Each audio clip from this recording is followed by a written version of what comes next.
Hey YouTube, it's Megan Phillips from Homeschool 101, and I have been absent for quite some time on my channel, and I wanted to come on today and just kind of share with you my heart and kind of the direction that I'm hoping to go in the near future, assuming things go as planned. And I actually have notes today, which I never have notes. I usually just kind of wing it. But a few days ago, or maybe a week ago, I was getting ready for bed and getting stuff done around the house, and this just kind of really struck me, and so I just kind of wrote everything out as quick as I could, and I just wanted to share it with you today. So for probably the last year or so, and probably even actually longer than that, I've really been struggling with what I wanted to do on my YouTube channel and on my blog.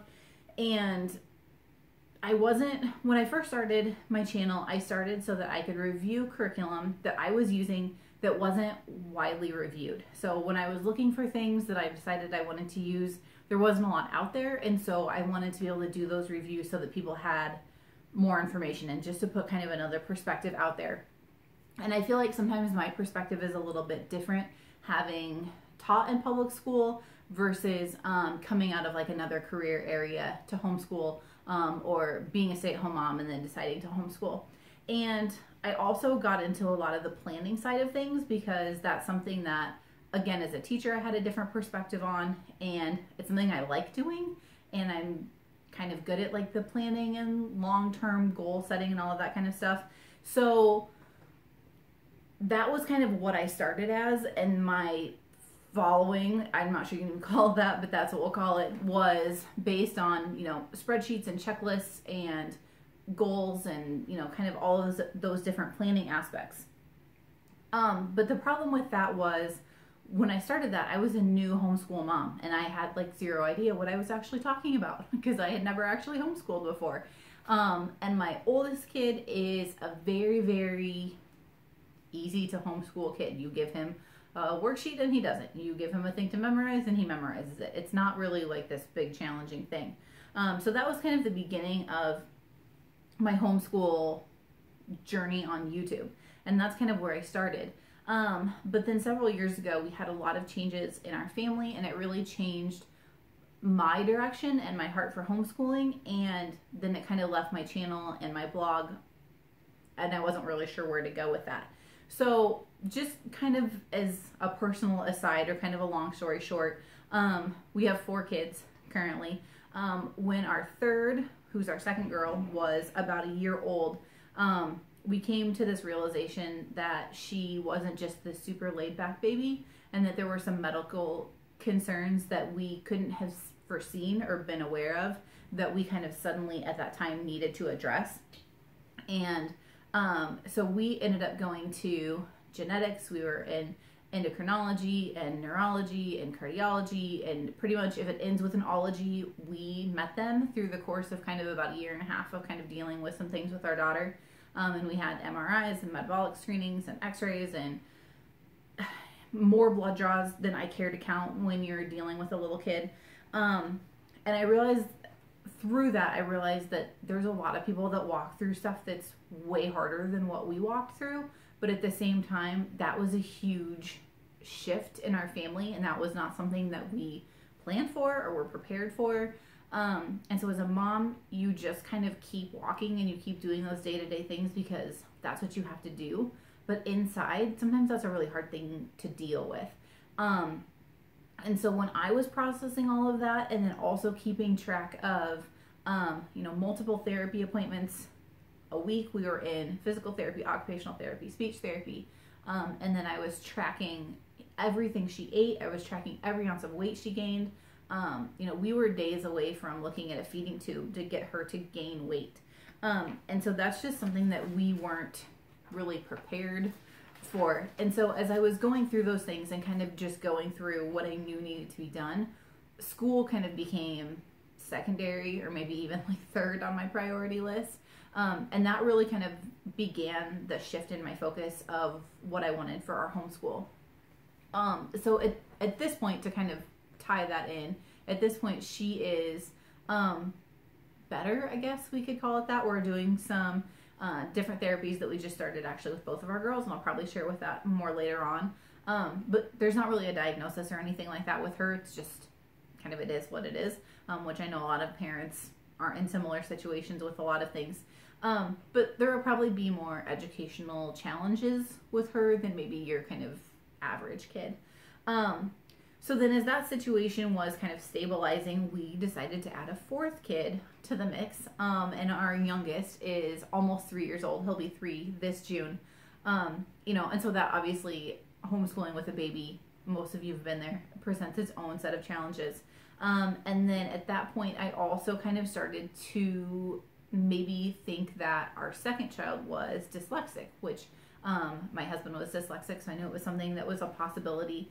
But again, my educational philosophy was kind of slowly changing, and so I didn't want to push her to do too much too fast, because I kind of did that with my oldest, and I didn't want to do the same with her. So it was kind of like, oh, it'll happen when it happens, and I took a little bit more of a laid back approach. So then when our baby was about a year old, we purchased 10 acres of land and started building a house, which is where we are now.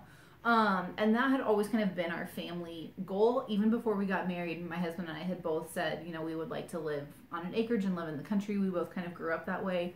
We wanted to be able to have chickens and whatever else. We have a cat that shows up now that we have. And so that was kind of always a long-term goal for us, but that really put a ton on my plate for that point in time. And that was kind of one of those, like, the straw that broke the camel's back. That was more in that year than I could handle, to be honest. And we lost kind of a lot of ground, I guess, I feel like, educationally. And so my kids got lots of real life skills, like standing in Home Depot for hours on end and walking around our house that wasn't finished when we didn't have heat and those kind of things. But academically, that was a really challenging year. And it was challenging for me then to come onto Facebook or YouTube or my blog or whatever, because I wasn't using the curriculum that I recommended. I wasn't planning the way that I told people that I thought that they should plan. And so I kind of felt like a fraud. I don't know, that's probably not quite the right word, but I wasn't doing those things. So it was really challenging for me to say, oh, here, do these things, when that's not what I was doing.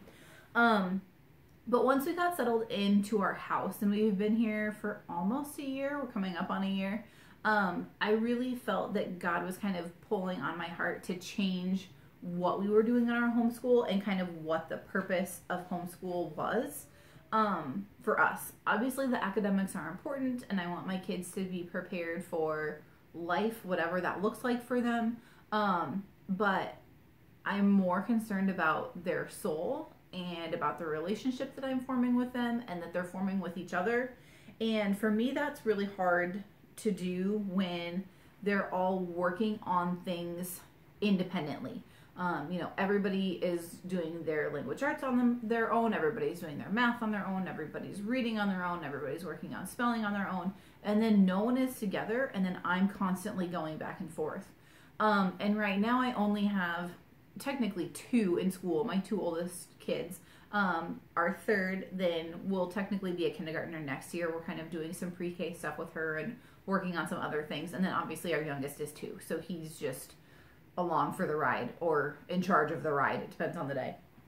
But what I decided then when we were going to start our school year last year was I was going to try and loop more of our family subjects like science and history, and then kind of just cut out some of the extras that felt like they were adding too much to my plate, but we were still using the same curriculum that we had been using. So right away, almost as soon as we started, I just felt overwhelmed again, because I couldn't bounce back and forth between this kid and keeping this kid off the counter and out of the cat food and out of the yard and wherever he tends to be, and giving my third daughter some kind of extra attention on things she needed. So right away, I knew that still wasn't what I wanted. Even though I kind of revamped our schedule, it still wasn't working very well.